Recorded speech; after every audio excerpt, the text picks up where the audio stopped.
Day 36 of Oscar Pistorius' trial in the North Gauteng High Court has come to an end, but the day began with Harry Nel for the state cross-examining Piet van Zyl, who's Oscar Pistorius' agent.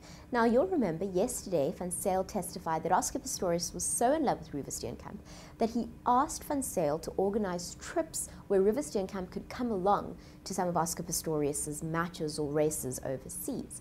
Van Zyl said that this is something that was unprecedented for Oscar Pistorius. He'd never asked for any of his previous girlfriends to accompany him on the trip. So why then, said Harry Nel, was he in possession of an email from Oscar Pistorius to Samantha Taylor, where Pistorius specifically tells Taylor that he wants to take her on a trip overseas too. Oscar Pistorius even went so far in that email to say that he'd asked Piet van Zyl to organize everything. Harry Nel asked Van Zyl if it had slipped his mind, and Van Zyl said he couldn't remember the incident at all, which put him in a bit of a corner. Either Van Zyl is an irresponsible manager who couldn't remember everything Oscar Pistorius had told him, which seems highly unlikely, or he was lying. Van Zyl lost a bit of credibility too when asked about his knowledge of Oscar Pistorius' love for guns. You see, Van Zyl had said that the first time he realized that Oscar Pistorius liked guns was in November 2012. However, Van Zyl admitted to reading articles about Oscar Pistorius prior to November 2012, and those articles clearly stated that Oscar Pistorius was a gun fanatic. Van Zyl was replaced from his place on the witness stand by Professor of Sports Science Wayne Derman. Now, Wayne was the Paralympic doctor, and he gave some insight into his relationship with Oscar Pistorius. He said that because of Pistorius' disability, his fight-or-flight reflex was much more heightened. He also described Pistorius as hypervigilant and also a very anxious and sensitive person.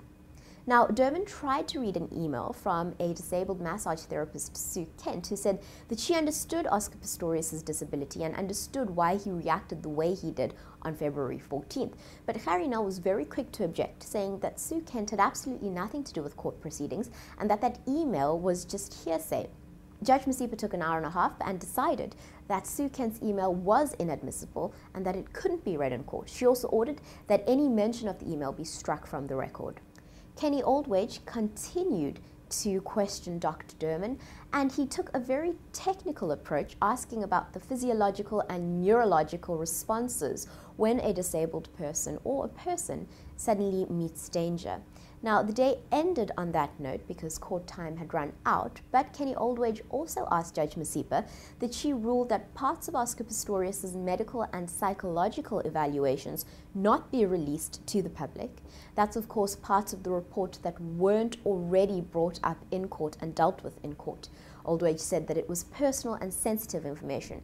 Masipa agreed and ruled that those parts of those evaluations should not be broadcast or printed.